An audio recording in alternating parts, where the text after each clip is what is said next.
Middle of the country, but not middle of the road opinions. It's the podcast dedicated to sports in the air capital of the world. I'm going to Wichita. Wichita, Kansas, and beyond. With Tommy Castor and Weston Mills, this is Keeper of the Games. Hey, what's going on, everybody? Welcome to another edition of Keeper of the Games. We are the wildly underqualified yet mildly entertaining podcast, all about sports in the air capital of Wichita, Kansas, and beyond. I'm your host, Tommy Castor. Weston Mills is out this week, so joining me on Keeper of the Games today is friend of the pod, raconteur, all about man around town.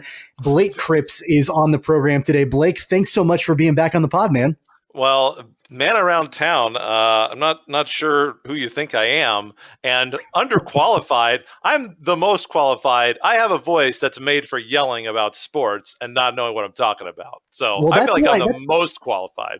That's why you're on the podcast, because you bring that qualification that typically Weston and I don't have. So when you're on the show, we're not talking about. You know what? That's the biggest reason why you're on the show, so you can bring those qualifications that we certainly don't have. But we appreciate you being back on. Thank you so much. Anytime, for being on the podcast. You know, it's interesting, Blake, because this is like I think your fourth or fifth appearance on Keeper of the Games. But this is the very first time that you and I have done a show, just the two of us together. How do you feel about that? Is that real? Is that a real? Yeah. Is that an actual statistic? Yeah. Wow. You've been on the show with Weston and I, and you and Weston have done a show, just the two of you. But you and I, this is the first time we have done an entire podcast together, just the two of us. Wow, that is. I know that one week we were supposed to, and then Weston showed up, and out of pity, you didn't kick me off, which you could have because it's your guys' show. But yeah, I mean that's a Chiefs are the only team to go 4-0 in 4 straight season stat. Had no idea that was a stat. I would not have guessed that. Yeah, we're all the way up to episode number 38 on the podcast now. And this is the first time that you and I have done a show solo. And obviously, you know, Weston and I, we mentioned a couple of weeks ago that he's expecting a baby. And the baby, to my knowledge, has not arrived yet, but could happen any day. And so just to give him some time to get prepared for that, because I would imagine that's a pretty monumental life experience, to give him some time away from the podcast. Blake, you're joining us on the show, and you will be for a while. So we're really excited to have that happen. Yeah, that's. I didn't know exactly the timing. I thought it might be in 2 weeks, but I know obviously that that Mrs. Weston doesn't necessarily have control over when this delivery is happening. So yeah, you know, happy that, and I couldn't have picked. You really couldn't have picked a better time of year to have me on. I mean, we've got so much to talk about, even in this coronavirus. NBA finals going on, the start of football, college football, and so many local things going on here, Wichita-wise in sports. So, I mean, if you're going to be a sub on a podcast, October is a great time to have it on. Yeah, without a doubt. And in honor of you joining the podcast here, at least temporarily, I do have a surprise for you that we did not talk about prior to coming on. And this is a new element of the show that we've never had before. Okay. And I'm introducing it today. It's our brand new hot take horn. That's good. Love that. I plan on introducing anytime you have something absolutely ridiculous to say. You might hear that a few times during each program. You're not going to have much use for that sound then, because I won't say anything outrageous. I tell people the truth. That's all I know how to say. Well, you know, I'm the one controlling that button, so I'll be the judge of that. Yeah. We want to remind all of you to hit subscribe. That way, anytime we have a brand new episode of Keeper of the Games, you'll get a notification. Of course, you can listen to us on all major podcast platforms like iTunes, Google Podcast, Spotify, iHeartRadio, TuneIn Radio, Stitcher, Pocket Cast, all the major ones out there. You can find Keeper of the Games. We also have a brand new website that is now up and running, and you can find it at cogsports.com. That's KOGsports.com. You can listen to archived episodes. You can find out more about the podcast. You can read our blog. A lot more going on there. Again, that's KOGsports.com. Visit us there. You can also watch full episodes on Facebook and YouTube by searching for Keeper of the Games. And of course, you can follow follow us anytime on Twitter and Instagram at COGPod. That's at KOG Pod on Twitter and Instagram. Let's go ahead and get right into the top story of the week, and that is Kansas City Chiefs football. It's been the top story the last several weeks because obviously we are right in the heart of the NFL season. And Blake, the last time that Weston and I did an episode was last Thursday. We previewed the Patriots game, but we had no idea when we were recording that the game would eventually be postponed to Monday and kind of have a doubleheader Monday Night Football with the Chiefs and the Patriots. Fortunate that the game got in at all for week number 4, but the Chiefs were able to prevail against the Patriots 26-10 to move to 4-0 on the young season. We've got a lot to unpack, not only with this game, but moving forward with the Chiefs and the whole COVID-19 pandemic and what that means for the NFL. We're going to unpack all of that here on this episode. But first things first, your initial reactions to the Chiefs taking down the Patriots 26-10 on Monday. I'm more encouraged than anything. I know that there are going to be a lot of people that say, boy, this team just cannot move the football consistently. And that's been an issue in several of their games. Certainly was an issue in the not San Diego Chargers game. Certainly has been an issue for the Chiefs at different halves. And certainly in the first half, it was not a good look for the Chiefs offensively. But I'm more impressed with the defense. Quite honestly, they played fantastic. And I know they didn't have Cam Newton because he was out with coronavirus. And I'm just guessing that, for New England, the guys that they have throwing Stidham and Hoyer are probably not going to be the next Tom Brady, probably not even going to be the next Cam Newton. But the way that the Chiefs played on the defensive line and the way that they controlled the box, especially in the second half, making adjustments. New England did run the football in this game. They averaged 5 yards a carry, but in the second half, New England just looked very ordinary. And against the pass, Kansas City really dominated. 20 for 37 for New England. They only averaged 5 yards, 5.1 yards a completion. Great job by the secondary. Several takeaways. I am more encouraged by anything. I know the offense did not get really rolling there until late, but several takeaways. For me, positive for the Chiefs because I just have the trust in Andy Reid, Patrick Mahomes, Hill, all the tools they have in offense, and Eric Bieniemy, that they are going to come up with a game plan to score enough points to win.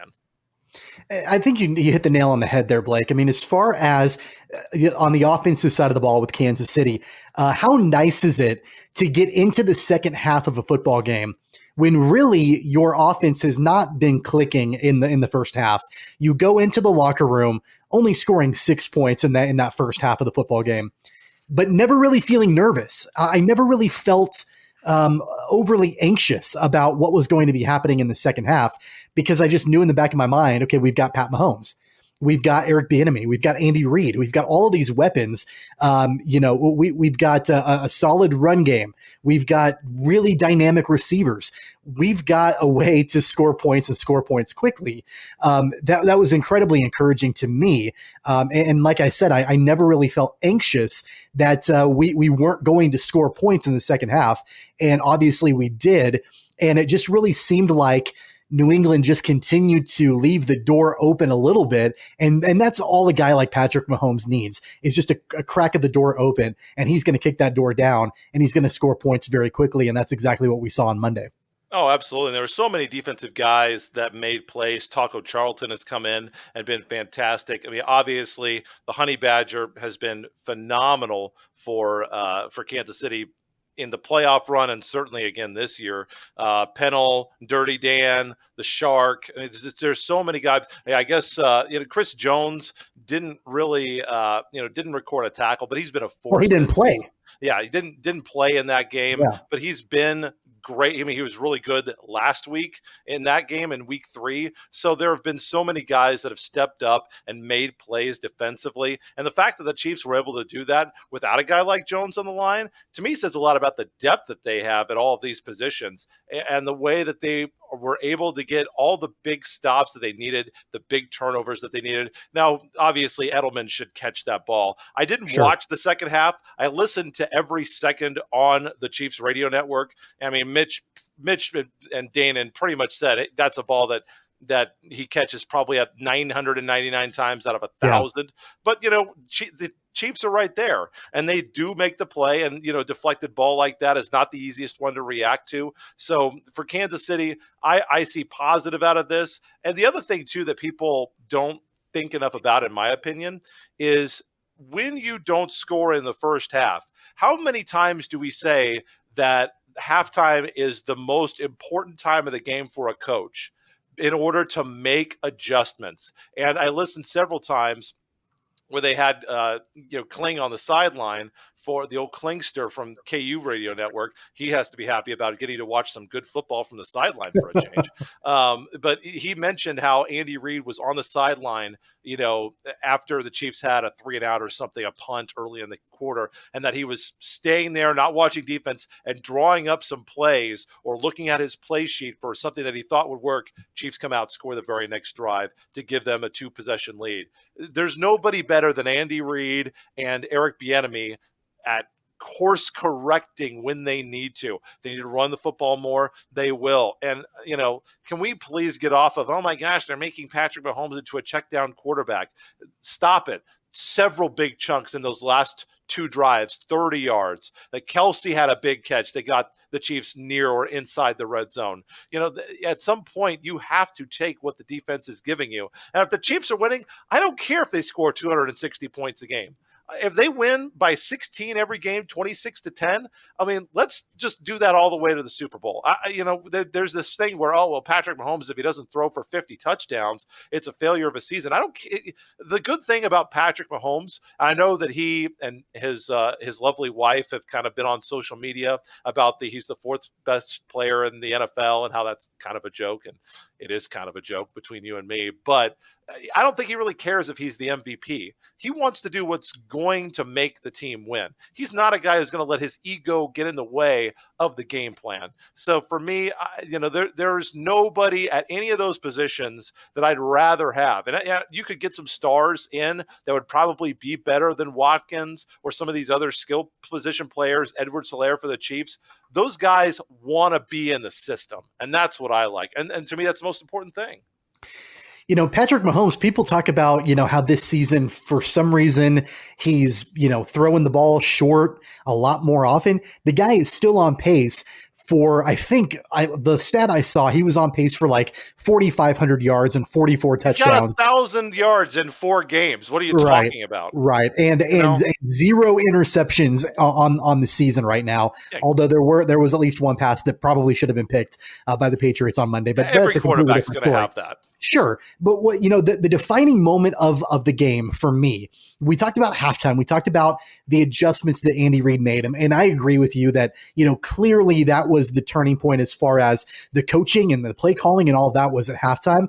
But the defining moment of the game as far as momentum was concerned was right before halftime. And that was when the Patriots were pushing the ball down the field, right before halftime, looked like they were going to score. They had the ball down at like the 5-yard line of Kansas City.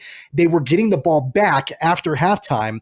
They were down 6-3. They were at worst going to tie the game going into the locker room, if not take the lead and then get the ball back. Brian Hoyer takes a sack from Frank Clark, and the clock runs out. Hoyer thought he had a timeout. He didn't. The clock runs out. They don't get a chance to get another snap off. They don't get a chance to kick a field goal, and they go into the locker room 6-3. That was the defining. If I'm not mistaken, they got in the red zone twice and got zero points. That's incredible. Yeah, the defining moment of the game right there, at least defensively for Kansas City, because that put all the momentum back on the side of Kansas City. And you know what? I don't have any inclination that, any thought that this is the Patriots team of 2 years ago. It's clearly not. Tom Brady is gone. Rob Gronkowski is gone. The majority of the defensive stars are gone. They're not playing this season. They've opted out. Bill Belichick is there. Julian Edelman is there. The running back core is there. That's basically all that's left, in New England. But that being said, I don't know about you, Blake, but I had a hard time not thinking back to the AFC Championship game 2 years ago when New England came to Kansas City in Arrowhead. And the biggest difference, now obviously it was Tom Brady throwing the football, not Brian Hoyer or Jarrett Stidham, but I couldn't help but think back to every single time on third down in that AFC Championship game, it seemed like the Patriots were converting. Every single time. It was either Gronkowski getting the pass in the seam, or it was Edelman coming over the middle and making a catch to move the chains. Every single time that seemed like it was going on. So obviously the quarterback is different in New England, but I think the bigger thing that's different is the fact that you don't have Bob Sutton on the sideline for Kansas City. You have Steve Spagnoulo. And I can't say enough good things about what Steve Spagnoulo has done for this defensive crew for Kansas City. We all talk all the time about how great of an offensive coordinator Eric Bieniemy is, and he definitely should be a head coach. He will be a head coach. But I don't think Steve Spagnoulo gets enough credit for what he has done transforming this defense for Kansas City.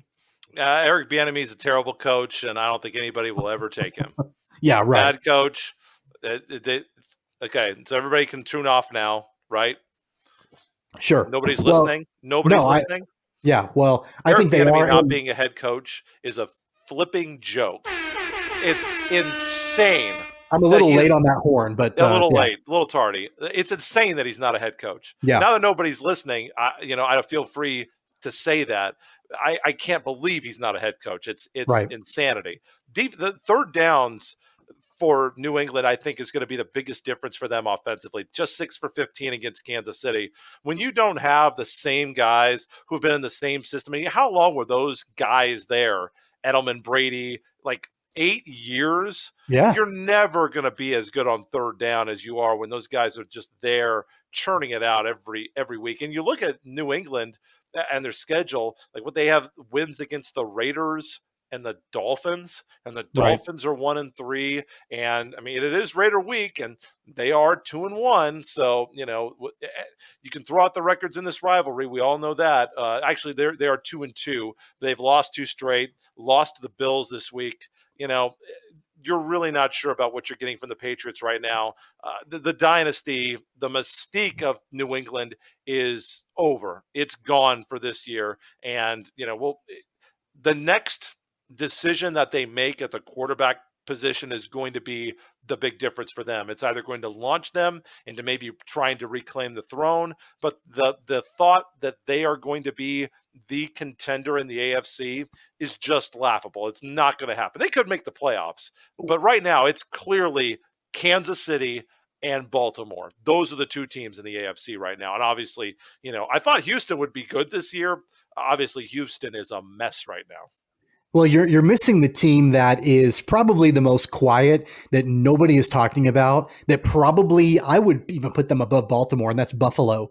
Buffalo's playing well. What the Bills are doing right now, nobody's talking about. Josh Allen is, a top 5 NFL quarterback right now. There's no doubt about it. But here's what I think is funny is that every single weekend, and Weston and I talked about this early on in the season. In fact, we might have even talked about it prior to the season starting. And that is when you're the Super Bowl champions, you have a target on your back every single week. You are not the hunter anymore. You are the hunted. And every team is coming after you. And it's not just every team. It's that the pundits and the media, they want to see you go down each and every week. That's just the way that it is. When the Patriots had their dynasty going on, they were basically villains and everybody wanted to see them lose.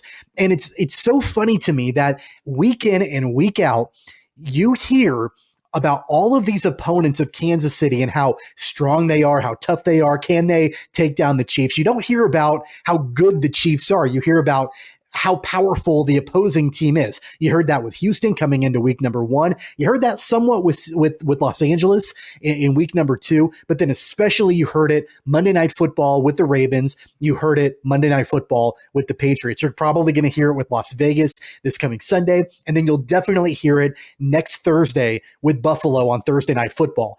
And week in and week out, the first 4 weeks of the season, Kansas City has just dispatched each and every one of these opponents. And other than the Chargers game, which obviously went into overtime, really Kansas City has dispatched the other 3 opponents with relative ease. nothing's ever easy in the NFL, but with relative ease, they've been able to take care of these opponents, including vaunted foes in Baltimore and New England. I think it just shows you how strong this Chiefs team actually is. Kind of crazy. You go back and look at Super Bowl results. I just found this. 3 of the last 8 Super Bowl champions didn't make the playoffs the next year. 3 out of 8. Now, obviously, when New England wins the Super Bowl, they're typically pretty good the next year. Yeah. But you look at the other team, Seattle, they've been pretty good. Not that they're elite at the level that New England has been, but they've been really good in the NFC for a while, and they were able to go back-to-back. They went 12-4 the next year. But if you take New England out of it, Baltimore in Super Bowl, I think that was 47, 8-8 didn't make the playoffs.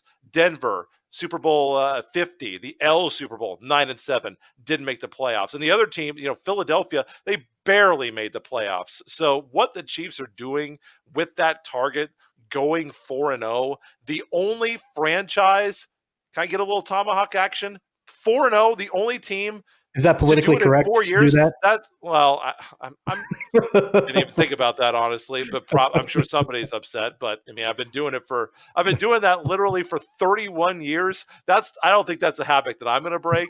But the fact that they're the only team in the history, the NFL's been playing since 1880 or something. The only one that's ever gone 4-0 in 4 straight seasons is your Kansas City Chiefs. That's mind-boggling, and it says a lot about Andy Reid as a coach. Yeah, it's obviously the continuity for sure. The coaching staff of the players, the front office. I mean, just the overall culture with that franchise is just unbelievable. And we've talked about it, on this program before, just about how remarkable it actually is, and that stat proves it for sure. So obviously, the other major story, in fact, this has kind of dominated the headlines, not only just locally and regionally with the Chiefs, but also at a national level. Not about the Monday night game with the Patriots. That's all done and gone. But it's about how the NFL moves forward, and specifically what happens with Kansas City moving forward in light of what we've learned about COVID-19 in the last couple of days. Now, obviously, this is an ongoing thing. This is something that, like I mentioned before, when we recorded last week's show, we had no idea that Cam Newton was going to test positive and the game was going to be moved back. But now we know that Stephon Gilmore from the Patriots has also tested positive for COVID-19. Now, the Patriots have, to my knowledge, they've shut down practices, that sort of thing. They're not the only team dealing with this right now. The Tennessee Titans have had a multi-day outbreak. In fact, we're on to week number 2 now of this outbreak for the Titans. But right now, there are no positive tests for Kansas City. All the tests have come back negative. That is of Tuesday from the last that I saw. But it does call into question some of the protocols. It does call into question what might happen with Kansas City, specifically because Stephon Gilmore was photographed hugging Patrick Mahomes after the game. And just 24 hours later, Stephon Gilmore tests positive. As of right now, Patrick Mahomes has tested negative. But I think, Blake, you have to imagine that at the beginning of the season, the NFL knew something like this might happen or possibly could happen. We're living it right now. What's the right process? What's the right way to move forward specifically for Kansas City? I tweeted a little bit about this actually with a radio friend that I have up in Topeka a little bit this afternoon. And I mean, he was pretty clear, and I don't necessarily disagree with his take. His take was you have to come down hard on ownership and the players. And he was suggesting first-round draft picks, forfeiting games, and game checks. Don't find – maybe it's a hot take, maybe it's not. I kind of agree with it. If you start taking first-round picks from ownership, they're supposedly in charge of the players. They're the owners of the team. The players are their employees. They have to keep their employees in line. If you forfeit games – that, for example, let's say New England can't play. I don't remember who they're playing there next week. Let's say they're playing, let's say they're playing KU. They play Denver. They're playing the Broncos. So they're playing Denver. If they can't play if it has to get moved because of coronavirus and they can't make up the game, that's just an L for New England. That's a big deal. If you go to these players who test positive, if you can prove, because obviously, there are people out in society, it's been well documented, who take precautions, go out with masks and still get it. And there are a lot of, people who go out and don't take precautions and they don't get it. We don't have a perfect knowledge of how this thing works yet. But if you can demonstrate, like they have with some teams, especially a team like Tennessee, where there are protocols in place and the players brazenly, openly abuse and do not follow the protocols, you got to take a game check from those guys. If you start saying, okay, you know what, even if the game still gets played, find them a game check. Maybe find them 2 game checks. I think that's the only way that you will get the, the NFL has previously said, and I'm not somebody who tries to shine up the shield for the NFL, but I kind of agree with them that it's been the lack of adherence to the mandatory protocols that has caused the problems that the NFL has. Maybe there are some protocols that they can tweak, but for me, it's just like the baseball issues that we had at the beginning of the baseball season. When players don't follow the rules, that's when things happen. And so the NFL, this has got to be, I hope that it's a wake-up call for all the teams in the NFL so they realize, hey, if we don't actually follow the rules, this is what could happen. And, at the end of the day, you got to ask yourself, if you're an NFL player, do you want to play or not? Do you want to be on TV? You want to get your $1 million checks, or do you not want to? And if you're owners, do you want to be able to play games, get your TV revenue, or do you not? That's what you have to decide. There's one major difference, though, Blake, and I'm going to have to disagree with you a little bit on this in this regard.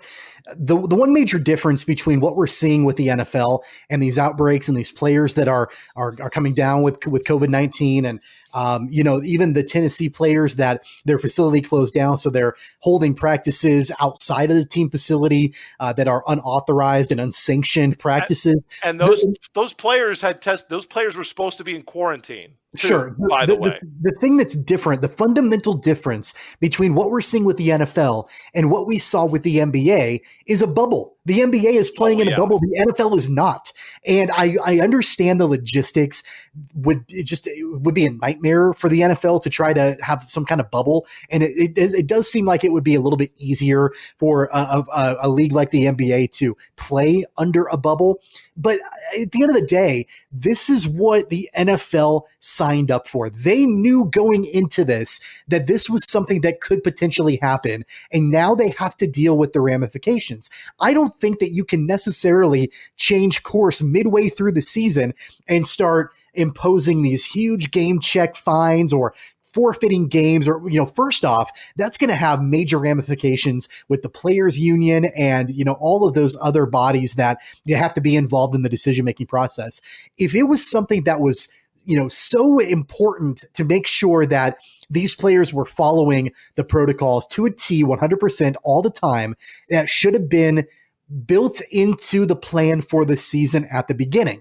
I just think that we're at a point now where you're going to have players that are going to test positive. You put them on the reserve list. You set them out. If that happens to be your star quarterback, it happens. And it just happened to New England. It just happened. Right. You have to let your teams govern themselves under the rules and the laws and everything that was put into place at the beginning of the season. I don't think you can change course now and start to say, all right, we're going to start taking away game checks. We're going to start forfeiting games. The teams just are going to have to live with it. And it's just the way it's going to have to be. Here's the thing, though, because there is a little window. Obviously, the average incubation for coronavirus, as demonstrated by science, has been 2 to 5 days is the average. It's somewhere in that range. Is it 3.4? Is it 4? I don't know. But the vast majority of cases start symptoms 2 to 5 days after exposure. And so there is a window, if somebody tests positive, like, for example, the Patriots, they had a positive test on Wednesday last week before they played the Chiefs. They tested again Thursday, Friday, Saturday, and Sunday, and there were no positive tests. So they said, okay, you can go ahead and play the game. Well, obviously, just because most of the cases have an incubation of 2 to 5 days. I mean, I think the longest that they have demonstrated was 21. Now, that's been like one case ever in the history of the disease. I think it happened in China. There's a medical paper about it, but that's the only time that it's been that long. And the longest, I think, here in this country has been like 14 days or something. So there is a little bit of a window here where you could have negative tests, players behaving badly, doing things they're not supposed to do, and then they play the game. Well, let's say that Patrick Mahomes gets sick now with coronavirus. It ain't the Chiefs' fault that he got. I mean, he has to play the game. If you're going to have football, I mean, I know the NFL and Roger Goodell wants to make a bubble around the quarterback and play flag football, but we're not playing flag football. So if we're going to play football, there's going to be close mano-a-mano contact. You're going to be within 6 feet. There's, the players aren't wearing masks. I don't think they should have to wear masks. It's, I know it's hard enough for me to breathe during exercise. I'm wearing a mask. These guys actually work out for a living. Yeah. Okay. So if you get a quarterback or another team sick, and it is demonstrated that you brazenly disregarded the rules, you're told to quarantine, and you go out like the Titans did and have practice, and which you're not supposed, you were told not to do, and you get another team sick, why shouldn't you get nailed for that? They're grown men. They're grown men, and they're not living inside of a bubble like the NBA. If they were, it'd be completely different. I'm just saying. I agree with what you're saying. And as far as if somebody infects somebody from another team, that's a little bit of a different scenario. If Stephon Gilmore ends up infecting Patrick Mahomes because they were close after the game, that's completely different. And I know that we've got some time before Patrick Mahomes is in the clear. And I'm not going to say that he for sure is going to test positive, but I wouldn't be surprised if we start to see some more players, coming down and testing positive as the week goes on. It's a completely different world. I do want to I want to hear from Patrick Mahomes. He's talking about what he was thinking after during the post game when he did see Stephon Gilmore after the Chiefs beat the Patriots. I think you just have to trust in the process and the protocols that are set in place. I mean, obviously, knowing that I went up to him after the game and just gave him the high five like I've done my whole career, and not thinking about it. It was, a little bit of a mental lapse, just trying to show sportsmanship and stuff like that. But I feel like the protocols in place are good, and I just have to trust in that, wear my mask,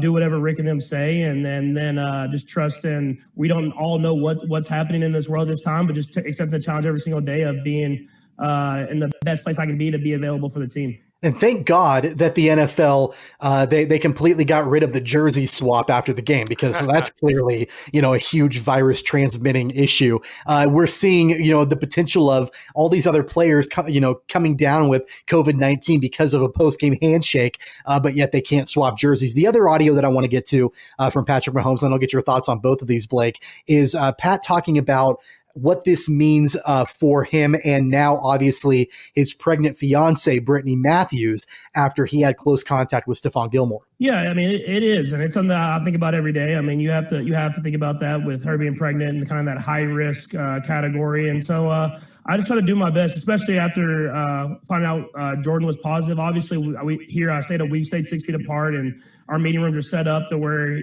we're far enough apart, or he's in the virtual meetings or whatever that situation is. But when I went home over the weekend, I slept in a different bedroom and stayed away from her as much as possible, and until I've kind of gotten these negative tests back. And so I just try to do my part to kind of keep myself away from her and social distance whenever stuff like this arises. But the only thing good about being here every single day is I get tested every single day. So it's good at keeping track of where I'm at. That's the most important thing, Blake. It's not, what's going to happen to the game on Sunday, what's going to happen to week 5 for the NFL, what's going to happen to the season in general. It's these players that, then because of whatever these other players are doing when they're supposed to be quarantined or whatever happens, but then these players going home and sharing the disease with their families. And when you look at Patrick Mahomes, you look at his fiance, Brittany Matthews, who's currently pregnant right now. This guy's sleeping in a different room now because of what's been going on. That's the important thing. And I think that we as sports fans, and, especially when we're doing a sports talk show, we lose sight of reality. That's the reality, right? That's the most important thing. That's the possibility for sure. The good thing is obviously we've made it 3 days now with no positive test. Hopefully it's going to be 4 days tomorrow for him. But yeah, I mean, he talked about it. And I think Brittany Lynn, actually tweeted out something about how, he slept in a different bed and she didn't like that. I mean, why would you, if you're in love? I mean, they're set to get married, here in a few months. So yeah, it definitely is a concern when you have, and it changes. I have a couple of great friends here in Wichita, and she became pregnant. She is due in I want to say 2 weeks. And there are people who really like to go out and have fun. And they were starting to reintegrate back into going out and meeting people, going to dinner. They were wearing masks, and we were kind of staying to ourselves and when we were going to restaurants. But in this last month of pregnancy, she said, I'm just going to stay inside. I'm working from home, and my husband's going to work from home. And, they say that the last month is a really important time to just quarantine and stay away. So it certainly is a concern, and it ought to be a concern. If you're going to get pregnant, those are things that you have to think about, and obviously a responsibility that you have to your child and to your family, to each other. It's obviously something you're doing together to build your family. So yeah, obviously we certainly hope that the First Lady of Kansas City and the King of the Kingdom, obviously, is he the king? Is Patrick? I mean, it's either him or Andy Reid. But yeah, for sure. Those obviously we want them to be good and be healthy and be able to play, but certainly to be healthy and be alive and to be healthy for each other too. So we have no idea, what week 5 is going to look like for the NFL and for the Chiefs at the time of this recording. As of right now, they're scheduled to play the Las Vegas Raiders this Sunday afternoon. Back at Arrowhead is the plan. It's so weird to be talking about these schedules and being like, as of right now, that's the plan. Yeah. But we don't know for sure. But the Chiefs are right smack dab, if things stay as scheduled, in the middle of playing 3 games in 11 days. They played this past Monday, of course, got the win against the Patriots. They play Sunday afternoon against Las Vegas, and then scheduled to travel to Buffalo on Thursday night for Thursday Night Football. And we'll have a preview of that game on the next episode with Buffalo. But for right now, assuming that the Raiders game is played on Sunday as scheduled for Kansas City, this Raiders team right now is probably the second best team in the AFC West, behind Derek Carr. They've got some really young dynamic receivers, and Henry Ruggs III and Hunter Renfrow. Of course, they've got Josh Jacobs in the backfield. What are your thoughts on this Raiders squad? I mean, I don't think that they necessarily pose as big of a challenge to Kansas City as the last 2 weeks have been, but you never know. Your thoughts on Las Vegas? Well, I mean, it's always, when you think about, I still want to call them the Oakland Raiders, but, you think about the Raiders, a really inconsistent team right now. A team that's been dinged a couple of times for mask protocols. I think a team that shows a little bit of a lack of discipline at times. A team that, honestly, right now, being the second team, the AFC West is Kansas City away from being the NFC East. Okay. True. The NFC least, I should say. Being the second best team in the West right now ain't saying much. I mean, do we really believe that the West are going to get 2 teams into the playoffs? I don't think so. You look at the remaining schedule for Kansas City, which, by the way, loaded with AFC West teams. Kansas City has the easiest strength of schedule remaining. So does that mean that the Chiefs can put it on cruise control? No, of course not. And the Raiders, the Broncos, obviously 2 huge rivalries. I think the rivalries of the AFC West are probably the best in football. I'm a little biased. NFC East fans probably would disagree, but at the end of the day, the Chiefs control their own destiny. Andy Reid owns the AFC West. I mean, his record against the AFC West is preposterous in division. So not concerned about the Raiders. Even if the Chiefs lose, who cares? They're 4-1. Go on to the next week. Let's just keep everybody healthy and make sure that we keep testing, that they keep testing negative and keep healthy on the field. The Chiefs are in a position right now. They just need to play their game, focus on them. And if they execute, they're going to win these division games. Let's get your prediction on the outcome of the Raiders game. Score prediction. What do you think? I will go Chiefs +11. Yeah, I actually think that this might be a little bit of a trap game for Kansas City. Could be. They're in the middle of a pretty tough stretch. It does lighten up quite a bit after the Thursday night Buffalo game, but they're in the middle of a really tough stretch with the Ravens and the Patriots, and now the Raiders, and then the Bills. They've handled the Ravens and the Patriots again with relative ease. And I don't think that Andy Reid does this sort of thing, but I wouldn't be surprised if at least some of the players are maybe overlooking the Raiders a little bit and looking forward to the big Thursday night matchup with Buffalo, because obviously Buffalo right now is 4-0. So I think that the Chiefs will win, but I do think that it's going to be a little bit tighter than what people might think. I'm going to say that I think the Chiefs, I think I'm going to say 27-17. Kansas City wins by 10 against the Raiders on Sunday afternoon. So that's pretty close. We're Back at pretty Arrowhead. close on that. Yep, absolutely. So that's our prediction for this upcoming game, assuming that it happens against the Las Vegas Raiders. We'll, of course, keep you posted as the week progresses. Let's get into some college football action here on Keeper of the Games, and we're going to start with the good, because we like talking about good news first, and that's the Kansas State Wildcats as they hold off the Texas Tech Red Raiders for a 24-21 victory on Saturday afternoon. This game was a little tough. I'm sorry, did they win 31-21? 31-21. I'm sorry, I said 24-21. I meant 31-21. They took down the Red Raiders. There were some scares in this game. Skylar Thompson, quarterback for the Wildcats, went down with an arm injury and was replaced by quarterback Will Howard. But Will Howard had a pretty good game. He threw for 173 yards and a touchdown. Deuce Vaughn had a rushing touchdown and another touchdown receiving.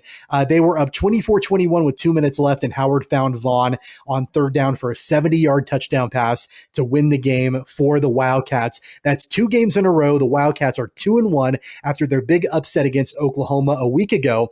Blake, is this Wildcats team for real?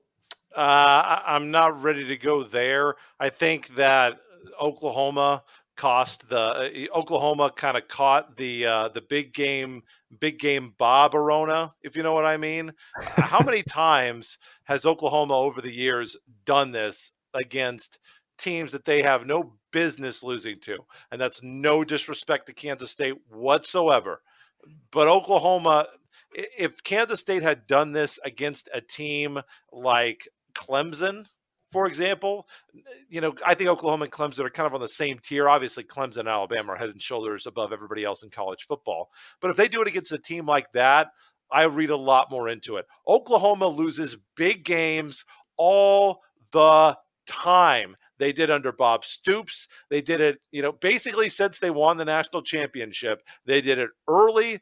They did it middle. They did it at the end of his career. And Lincoln Riley has just taken the baton and is running with the fact that Oklahoma loses big games that keep them out of the national championship picture. That's just what they do. Now, I don't take anything away from how Kansas State has played, but I'm not going to apologize for maybe saying let's pump the brakes on a team that lost to Arkansas State. Okay, they beat Texas Tech.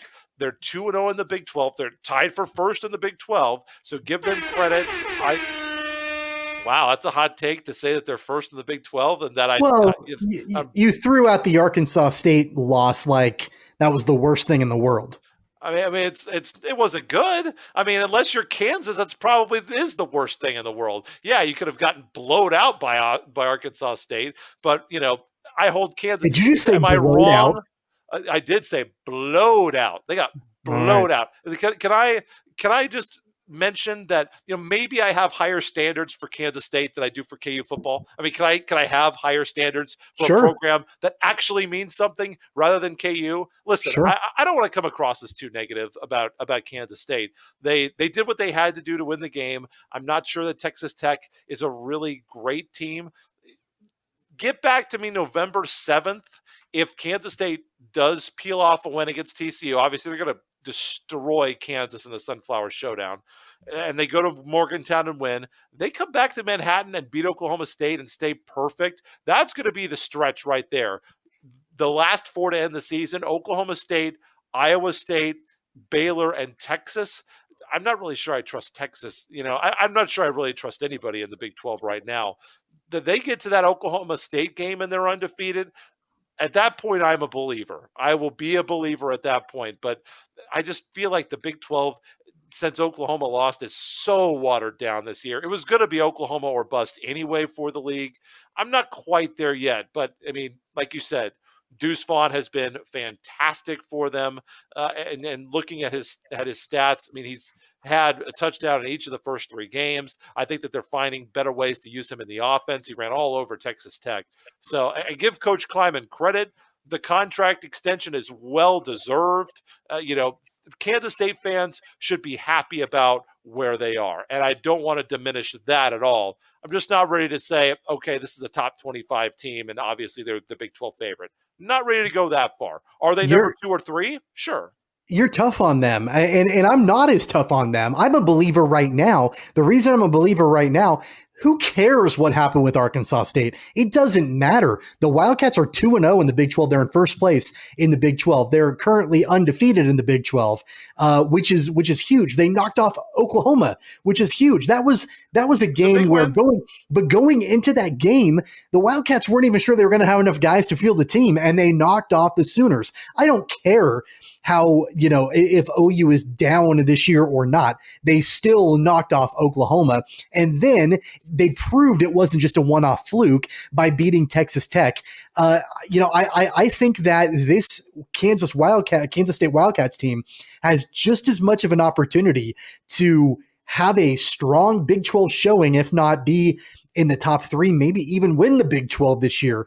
I think they've got just as much of an opportunity as anybody this year because of what we've seen from, storied powerhouses like the Sooners and the Longhorns here early on, who they got knocked off by TCU last week. So I think that the Wildcats, they control their own destiny. They've got the ball in their court to be able to do what they need to do moving forward. And I think the sky's the limit with this Wildcats team for sure.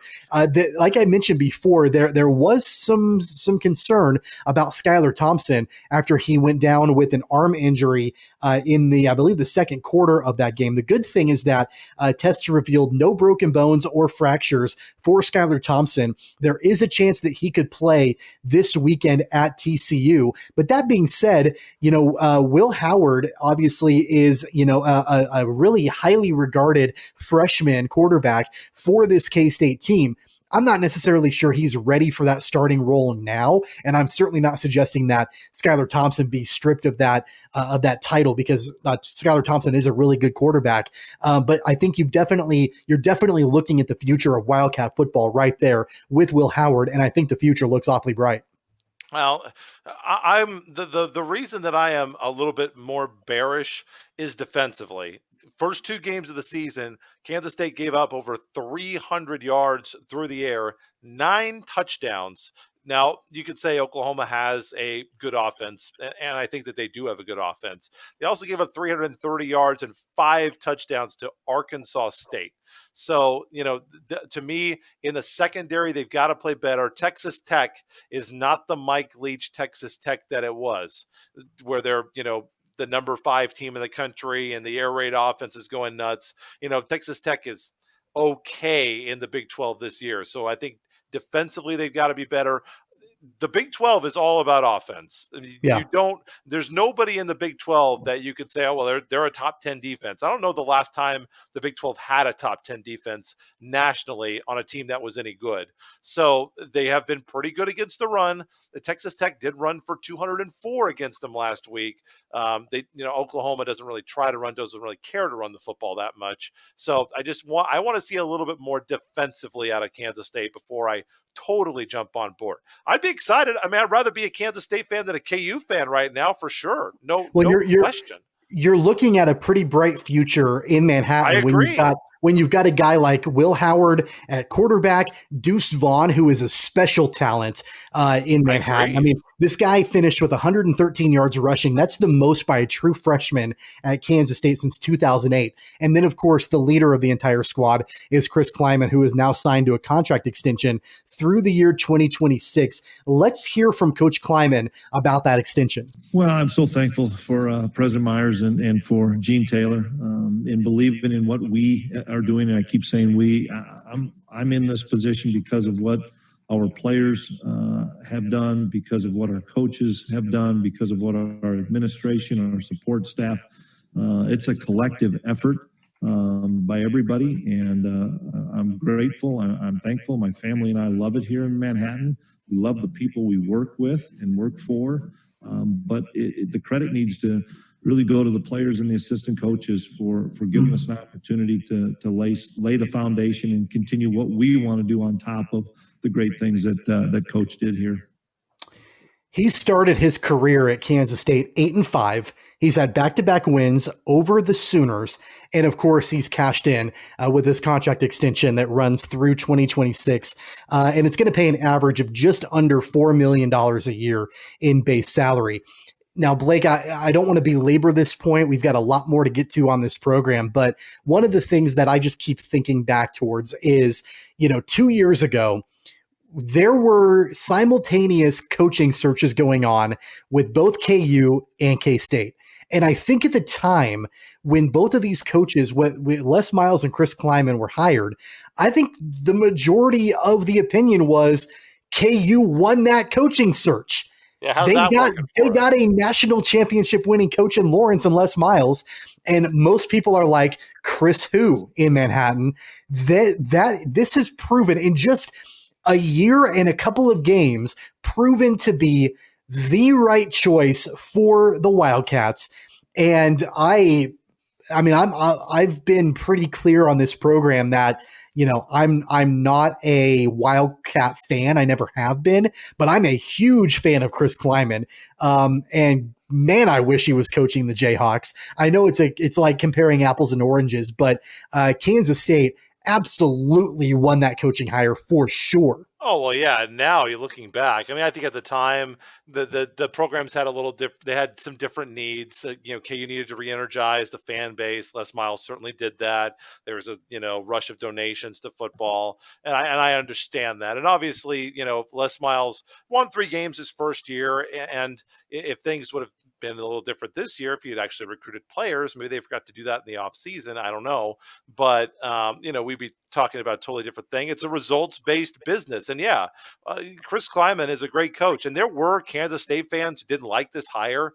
Like, what were you on when you had that take? The hot take horn just slammed that, because Chris Klieman's a fantastic head coach that any Power 5 program should have been thankful to have. And Kansas State fans should be thankful. They are thankful. Now, Chris Klieman being thankful, I'd be thankful if they paid me $16 million too. So I don't know. He's a great guy. I've got to talk to him on the radio. Super down-to-earth guy. Obviously knows how to recruit and coach. Sure. And yeah, I mean, I'm looking at about, in my mind, we've already lost the next 7 Sunflower Showdowns. Well, the bottom line is that, people were saying, well, I've never heard of this guy before. And, pay attention. Right. Or he's coming from, an FCS school or whatever. I don't care what level you're coming from. If you're winning championships at that school, you know how to win. And that's exactly what Chris Klieman brings to the table. And he's brought that. By the way, he also came down and beat both of our asses, KU and Kansas State, while he was there. So if you don't think you can coach, what do you talk? Pay attention and watch. Watch the games. He's a great coach. We talked about the good with Kansas State. Let's very quickly talk about the bad. And there's not a whole lot to get to here with the Kansas Jayhawks, as they were blown out yet again by number 17 Oklahoma State. The Cowboys rolled to a 47-7 victory over the Jayhawks of Kansas, who moved to 0-3 on this season. Jalen Daniels was injured during this game. Really offensively for the Cowboys, they pretty much could do whatever they wanted to do. Shane Illingsworth threw for 265 yards and 3 touchdowns. Chuba Hubbard ran for 145 yards and 2 more touchdowns. They were able to pretty much rest their starters the final quarter and a half or so in this game because they were up by so much. There just really wasn't a whole lot good to say for the Jayhawks, and there really hasn't been this entire season. Jalen Daniels, before he was injured, and Miles Kendrick were a combined 14 of 24 for 92 yards and an interception. They were dominated in time of possession, number of first downs. They didn't have a play go for more than 10 yards until early in the fourth quarter.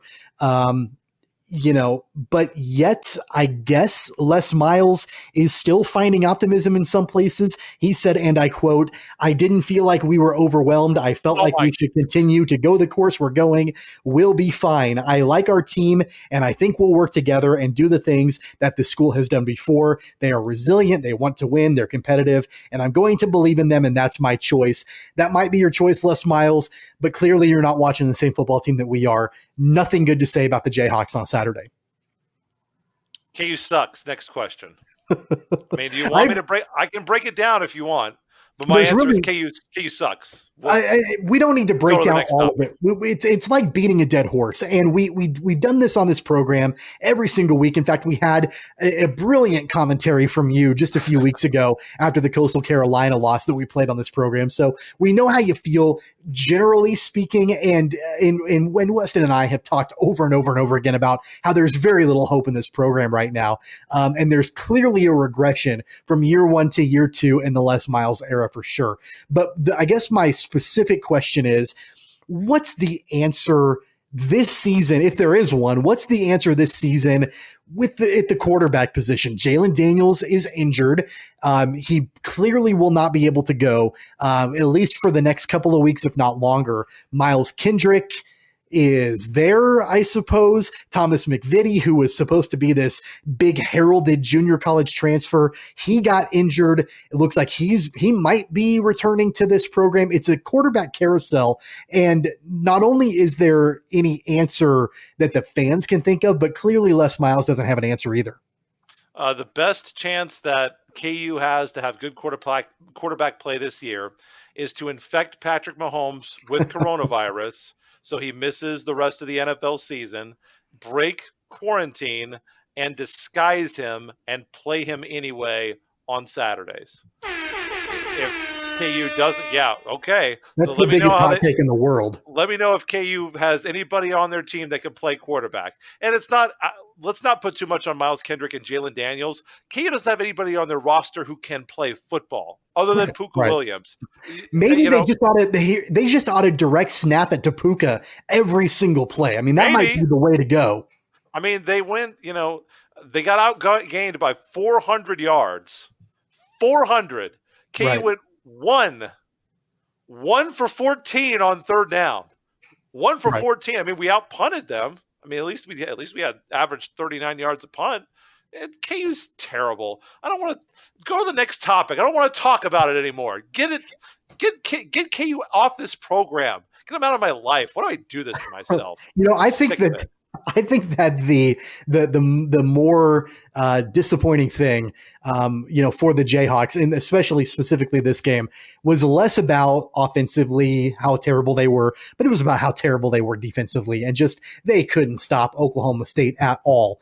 Like you said, they were outgained by 400 yards, and that's an indictment on both sides of the ball. We've talked quite a bit about how great, I know it's apples and oranges from the NFL to the collegiate ranks, but how great the culture is in Kansas City for the Chiefs. You go 30 minutes down the road and how terrible the culture is in Lawrence. So I agree with you. There's not a whole lot more to talk about with the Jayhawks. We could belabor the point. We could make ourselves crazy by talking about what needs to happen. I'm sure we'll get to that on a later episode. Bottom line. Before you go, look at the culture in Manhattan. Just compare that culture, Chris Klieman's culture. Which would you rather have? Give me the purple one. Yep, without a doubt. The bottom line is that both teams, both the Jayhawks and the Cowboys, are off next week. Kansas returns in 2 weeks on the road in Morgantown to take on the Mountaineers. They're going to get killed by West Virginia, and West Virginia is not even that great of a team this year. They're probably a middle-of-the-road Big 12 team. They're going to get killed. I've been to Morgantown. I've watched KU play at West Virginia before, and it's terrible.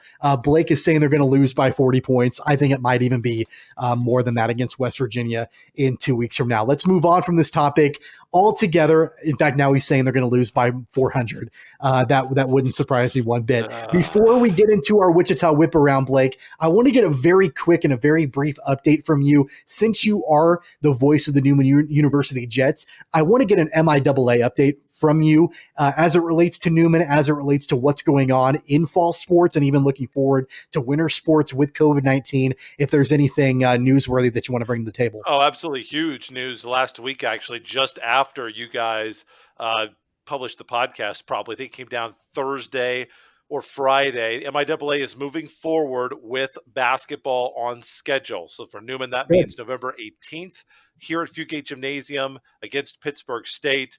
They don't have a lot of the details. So the associate AD kind of walked me around the gym. It is not going to look like college basketball. The fan situation, they haven't really figured out. I mean, there's a chance that I may not be allowed to, I may have to test every week with the team.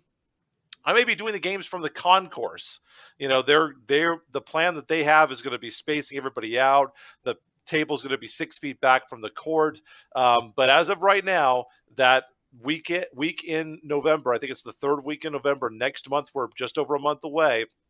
That third week on Wednesday or Thursday, basketball is set to start. The other huge news, which doesn't impact Newman, but you've got a lot of MIAA fans here in Wichita, football is canceled. They are not going to host football games this fall, and going forward into the spring, they're not going to sponsor games in football or events in cross country, which I don't really understand the cross country thing. Seems like that'd be pretty easy to just start people at different times to do time trials, but whatever. No football. So will teams try to go independent for that? I don't know, but the MIAA is not crowning a champion in football. Obviously, for your Pitt State fans, for your Emporia State fans, Fort Hays State and Washburn, that is a really big deal to not have MIAA football. But for those of us here cheering for the Navy and Red, NU basketball, November 18th, it is on for now. Let's see if everybody can stay healthy and coronavirus free. It's got to be maddening on this this MIAA football topic. It's got to be maddening that the entire season is just flat out canceled when you've got Division One teams that are playing, and then you've got leagues that are smaller than the MIAA that are playing in the state. The KCAC, they're currently playing games right now. High schools playing games right now. So it's got to be absolutely maddening that, and you've got some programs that are historically dominant, like Pitt State, that are not going to get a chance to play this season at all. That's just got to be insanely upsetting for these players. Hate it for those seniors. Obviously, full ride scholarships are not as big of a thing in Division II like Division I. So yeah, if they want to come back, I mean, they're putting their career year back. They're going to get the eligibility back, but they're putting their career back. Some of these schools, those are all public schools, but even public school in Kansas, it's not that cheap. Okay. Yeah. So it's so much more expense. It's just terrible for everybody. I feel bad for those radio guys who don't get to call football this year. I just feel awful for everybody involved that it happened. I'm so excited that basketball is coming though, and that we'll get to see the Jets on the court. I'm just praying that they let them play. Let's do this on a future episode, maybe next week or maybe in a couple weeks. We'll figure it out. Let's have you talk a little bit more in depth about what we're looking at for Newman, specifically basketball, but we can talk about some other things too. In the meantime, though, I'm going to let you plug your podcast with Newman. So if people want to know more about it right now, they can do that. Tell folks about that. It's the Jetcast. We had episode 20 and had the president of Newman University on the show, Kathleen Jagger. Obviously, in my opinion, there's no bigger ally. If you're going to have a successful athletic program at any level of NCAA sports, you need a president that believes and wants to support athletics. And so it was really great to have her on. She talked about her plans for Newman. Also, in a sports note, her husband used to be the team doctor at a place you may have heard of, the University of Kentucky. So she's into sports. She likes sports. Shared a nice little anecdote about a date that her husband took her on to a college football game to see if she was wedding material, and obviously passed the test. So you can get all that on the Jetcast, and every week we have it, newmanjets.com/podcast. Podcasts, and it's available on Spotify, TuneIn, and Apple Podcast, newmanjets.com/podcasts every Wednesday at 6 p.m. I'm sorry that you had to downgrade your partner for the podcast from the president of Newman to me this week. That's a little bit of a step down, I would say. I mean, in class, yes, but you're doing just fine, Tommy. The hat is great. I appreciate that. We'll talk more MIAA on a future episode here of Keeper of the Games. Let's get right into our Wichita Whip Around now. As we're getting closer and closer to the end of this show, the top story in our Wichita Whip Around, probably the biggest thing that folks in the Metro are talking about as far as local sports are concerned, that is the new commit for the Wichita State University Shocker basketball team. Sterling Chapman from Campus High School has committed to the Shockers. Chapman is, that was a huge get for Wichita State. He chose the Shockers over teams like SMU and Tulsa, but he'll be suiting up for the Shockers in 2021. He averaged 17.7 points and 6.5 rebounds per game as a junior for Campus High, and he was voted the state's top boys basketball player in the annual Catch It Kansas Catchy Awards as well. So definitely a big get for the Shockers for sure, and definitely it's great for Wichita State to have a homegrown talent committing to the Shockers. Oh, well, you look at what they've done, look at the guys that Greg Marshall has brought in. Evan Wessel, Connor Frankamp, Samaj J. Jones. I mean, he has recruited the crap out of the City League. Those are three City League guys. I know Campus is not in the City League, but getting these Sedgwick County AVCTL guys that Chapman can play. That Campus team was 23-0. Probably wins the state title if the KSHSAA lets them finish. I think he's going to fit in. Everybody says he's got a great attitude, which I think you have to play for Greg Marshall, because Marshall, not necessarily known for being a nice guy. And by the way, he doesn't have to be. He's Greg Marshall. You should listen to what he says. Going to make him play defense. I think that the guy at Campus, by the way, wow, what a job they have done with the Colts. Campus basketball, when I started here in Wichita, campus athletics in general was nothing to write home about. Their football program was a disaster, and now, football has been competitive. Volleyball is getting better, and now their basketball team is among the state's elite. And Sterling Chapman's been a big part of it.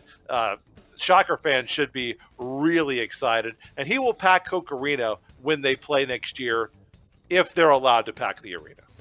When you look at a hometown team, obviously you want the best talent available. You want the best talent that is going to commit to you. You're not going to go after somebody just because they're in the city that you're in. And, just because they grew up a fan of your team, you want the best talent available. But I will say, and I agree with you, that Shocker faithful, they embrace players that are from the Wichita area or from the state of Kansas in general. Look at Ron Baker. Look at the way that the Shocker faithful absolutely embraced Ron Baker as one of their own. Evan Wessel's the same way. Connor Frankamp's the same way. The guys that you listed are the exact same way. And this will be the exact same thing for Sterling Chapman, one bit. And so it's absolutely a huge get for Greg Marshall. It's a big get for the Shocker squad. And I think he's going to do great in Koch Arena for sure.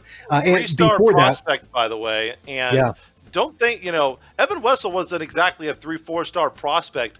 Greg Marshall will find guys that he can coach. Evan, Wessel made himself into a player because of his hard work and because he was willing to do the little things that made those teams great. Probably one of the unsung heroes on those runs. So Chapman, he's going to be a great fit, and he's going to look really good in black and yellow. Well, and before he gets to Koch Arena, he's going to try to lead Campus to a state championship. As you mentioned, they were 23-0 before the basketball season was shut down back in March due to the coronavirus. So he's going to try to lead Campus to a 6A state championship before he drives 15 minutes north to the Wichita State University's campus. The other major news in Wichita sports is on the prep football front. front, or the prep sports front, the Wichita Public Schools Board of Education voted 6-1 in favor of returning fans to fall sporting events at a limited capacity. This spectator allowance is underway now. So it began on Tuesday. And so that means that high school participants in student sports and activities, including dance, cheer, and band, will receive 4 vouchers for an event, and middle school participants get 2 vouchers. Of course, the spectators have to wear masks at all times. They have to sit in family groups of 4 or less. They have to maintain social distance. Concession stands will not be open, but spectators can bring unopened non-alcoholic drinks inside the facilities, but no food will be allowed. Definitely good news for parents that have been missing watching their kids play. And, the other thing I will say, we've seen some video from people going out to these games. Remember that one video made national news of the lady being tased? If you go out to these games, whether or not you agree with the rules, if you enter the stadium, you're agreeing to follow the rules. And if under the law and the rules, you have to wear a mask, then you got to do it. And if you don't want to do it, then watch for the chain link or listen to the game on the radio. I don't have any sympathy. They're making it very clear. It's out there. And, go watch your Wichita East Blue Aces maybe win a City League championship. 3-0, by the way. And they crushed the Civil War participants north and south. Wichita East is up there in the City League. Obviously, Bishop Carroll and Cape are out because they're not going to play enough games to qualify for the title this year. So it's East and Northwest, and one of those two teams. That's going to be a big matchup coming up. That is in a couple of weeks on the 16th between those two teams. So yeah, City League football, fans in the stands. I don't see how you can justify not having fans in the stands. Bishop Carroll has had fans in their stands during their games. Capen has had it, and we haven't had any reports of outbreaks from those two programs. And Carroll played Derby, and Derby did have outbreaks. Right. So obviously, the Catholic schools have figured it out. City League schools, I think, are going to do just fine. Well, and you've got parents that are, standing on the other side of the fence watching their kids play anyway. Space. So try to find a way to make it, to regulate it, to make it work a little bit more efficiently and effectively for the City League schools. So I think this is the right plan. It's the right, next step. And hopefully that will continue. Getting into a recap of the previous week, week 5 in prep football around the Wichita area. Blake, you already touched on it a little bit. Wichita East, they took down Wichita Heights. It was a close game, 16-13. East moves to 3-0 on the season. Wichita Northwest, which obviously they're a great program. They beat Wichita North by a score of 92-0. I want to talk just briefly about North High School. We talk all the time about the powerhouses, about Northwest and about East and about Derby and, the other major players, in the metro area. I feel bad for Wichita North High School. Let's break down their 4 games here early in the season. They kicked off their season. They lost to Wichita East 80-0. Their next game, they played Wichita South. They lost 56-0. Their next game, they played Heights High School. They lost 72-0. And most recently, they lost to Northwest 92-0. They have yet to score a point this season while giving up at least 55 points. And in this most recent one, 92 points in each game this season. It's a rough time to be at North High. Yeah, I feel bad for Wichita North. I've gotten to talk to a lot of the coaches there over the years when I was covering Bishop Carroll football. And, when I was covering Bishop Carroll, I had several coaches tell me, it's like, Wichita North, the Redskins have an all-City League team that's playing for the other City League schools. Yeah. And not just the Catholic schools, the public ones too. They've lost 20 straight games.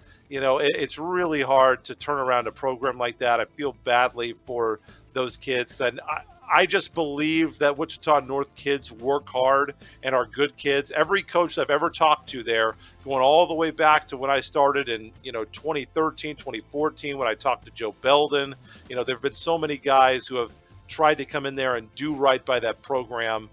Scott Moshier, I believe that they put the right guys in place, but you got to have a way to get kids excited to come out for your program. And when you're in the losing stretch that they're in, it's tough. So I feel bad. I feel badly for Wichita North. The Pioneers of Wichita West High School, they beat Wichita South 29-8 in the last week of their game as well. Bishop Carroll, they fell to Lawrence High 37-28. However, Cape and Mount Carmel, they took down Pittsburg 49-0, which was a big win for Cape. How about new coach Weston Shorts at Cape? Obviously there's been, that program's been a little bit up and down, but it definitely seems like he's got Capon on the right track. You look at that Holy War this year, and Capon hasn't won that game in like 25 or something. That was a close game. Weston Sharts is a legend in the City League. He's going to be, if he's not already in the Wichita Sports Hall of Fame, he will be in the second he retires. And Cape and Mount Carmel, I believe, is going to be a major contender. Now that they weren't under Coach Adelhart. Adelhart had some really great teams. I think KMC is going to be a contender in the City League. It's going to be a 3-team race. Capon, Bishop Carroll, Wichita Northwest, not necessarily in that order. I think Northwest is your favorite starting next season. I think East will be on that next tier to try to see if they can knock off one of those top 3. Yeah, I mean, it's not a surprise to me that Weston Sharts comes in and makes your program better. Not to me. Even though West wasn't great while he was there in the second stint, they were better with Weston Sharts. Sure. Not surprised. He's definitely got Capon moving in the right direction for sure. Andover took down Hutchinson 14-7. Valley Center beat Andover Central 14-12. Maize South beat Newton 30-10. Maize beat Salina South 58-13. Goddard took down Goddard Eisenhower 31-10. Those are some of the updates, at least for 6A and 5A. I know there are more teams in the area that we're not going to get to, but those are the updates for the last week around the Wichita Metro. The one team that we didn't mention at all, and you alluded to it a couple minutes ago, is Derby. They're currently dealing with a COVID-19 outbreak. They did not play. Their game was canceled. Definitely a weird start to the season for Derby High School. They lost their opening game against Mill Valley, which, definitely that was not good for the Panthers at all. They play a couple of games, they get back on track, then their season shut down due to COVID. Kind of a weird start for the Derby Panthers for sure. Mill Valley is a power, so don't read too much into that. They have been a competitor 5A, 6A for quite a few years since they came out of nowhere, beat Bishop Carroll in that 2014 championship game, 2015 championship game. So don't read too much into that. It's scheduled to play on the road at the Campus Colts on Friday. We'll see if Brandon Clark's team is able to play. When you're listed as an outbreak by the KDHE in their coronavirus reports, not a good sign. Good. No, bad. It's very bad. Not a good sign. Looking forward to this weekend. The game scheduled as of right now. Southeast is on the road taking on Wichita East. North, they travel to Wichita West. You have to imagine that's probably going to be a blowout in favor of West High. That's happening. Derby, like you mentioned, they're scheduled as of right now to travel to campus to play. Of course, that could change depending on what's going on. COVID related for sure. Northwest is on the road taking on Wichita Heights. Garden City travels all the way from Western Kansas to Wichita to take on Cape and Mount Carmel. So that's happening this weekend. Maize takes on Maize South. Hutchinson on the road to Salina South. Arc City travels up the turnpike to take on Goddard Eisenhower. Goddard is on the road at Newton, and Valley Center is on the road at Andover. Those are the updates for 6A and 5A in the City League for sure. We'll have updates on those games and more next week on the podcast, and that is going to wrap up our Wichita Whip Around here on Keeper of the Games. And we're going to wrap up the show now with our Finally Funny. This is not anything that has anything to do with anything local or even regional, but we're talking about the one and only John Daly, who is he's the man, the myth, the legend, the enigma, John Daly. I don't know if you saw this video, Blake, or not. I haven't. John Daly was playing in a charity golf tournament, and he drained a hole in one. Because he's John Daly, and that's exactly what he's going to do. But it was the way that he did it, and you'll have to watch the video. We'll have to post it to our Twitter account so you can see this, and anybody listening can see this as well. He was barefooted. He was not wearing any shoes. I'm watching it right now. His shirt was untucked. I'm surprised he didn't have a cigarette hanging out of his mouth. He might. I didn't see that in the video.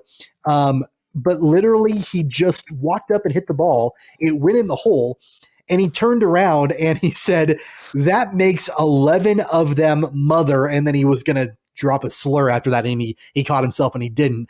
But was super chill about it. 11 hole-in-ones, and he did it with his shirt untucked and his shoes off. And wearing ugly shorts, by the way. Right. Ugly shorts. Yeah, I've seen the video. I mean, if that's John Daly at his finest.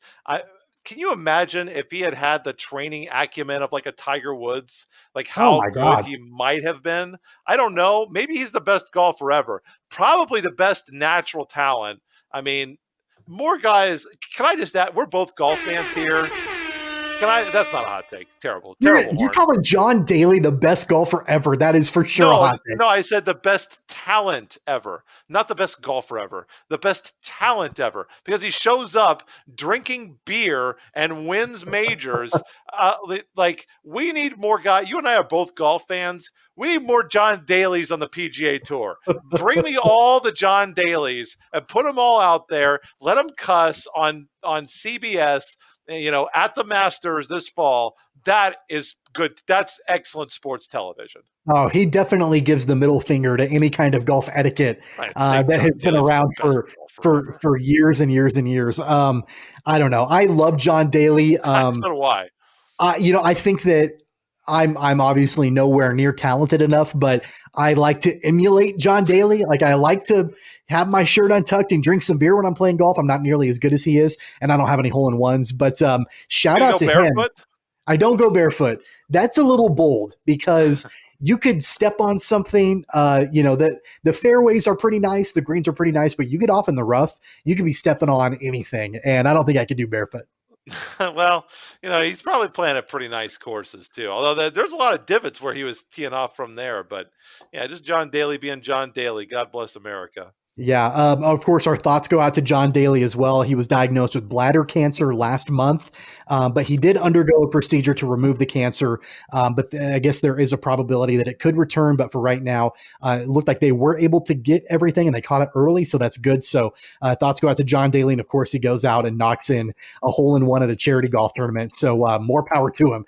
God bless John Daly. He is an American treasure and should be protected at all costs. That's our Finally Funny here on Keeper of the Games, and that's going to wrap up the program here for this episode. And I think that for the first time you and I doing a show together, I think it went pretty well. Yeah, I'm totally happy. I mean, a couple of incorrect hot take horns on your part, but you're going to get that locked down next week, and I know you'll be better at recognizing when a hot take comes, which means you should be pressing it when you talk. So well, I don't ever give any hot takes for next week. I mean, sure, whatever you say. I mean, everything I say is 100% correct at all times. And there's no reason to hot take horn me at all, ever. Okay. Yeah. Let's see how that works for you. That's a KU quarterback situation what you're describing right there. Well, whatever it is, I'm going to stick to it. That's for sure. Hey, make sure to hit subscribe anytime we have a brand new episode of Keeper of the Games. You'll get a notification, and that way you can never miss an episode. You'll always know when new episodes of the podcast drop. Of course, you can listen to us on Apple Podcasts, Google Podcasts, Spotify, all the major ones out there. Again, don't forget to visit our brand new website, cogsports.com, KOGsports.com. Nice job on that, by the way. Looks Thank good. you. I appreciate that. You can listen to archived episodes, watch episodes, read our blog, so on and so forth. It's all right there, KOGsports.com. Watch full episodes on Facebook and YouTube by searching for Keeper of the Games, and follow us on Twitter and Instagram at COGPod, at KOGPod. Next time on the podcast, we'll talk about, of course, what's going on with the Chiefs and what ends up happening with the Week 5 NFL season. We'll talk more about the MIAA and a lot more. That's all coming up on the next episode of Keeper of the Games. Before we get out of here, Blake, if people want to contact you or they want to follow you on Twitter, how can they do so? Pretty easy. BE Cripps, BECRIPPS on Twitter. You can follow me anytime at Tweets from Tommy. So until next time, for Blake Cripps, I'm Tommy Castor. You've been listening to Keeper of the Games. You've been listening to Keeper of the Games with Tommy Castor and Weston Mills. Don't forget to subscribe, download, and listen on all major podcast platforms like iTunes, Google Play, Spotify, Stitcher, and more. Find the podcast and videos on Facebook and YouTube at Keeper of the Games, and follow the podcast on Twitter and Instagram at COGPod. That's KOG Pod.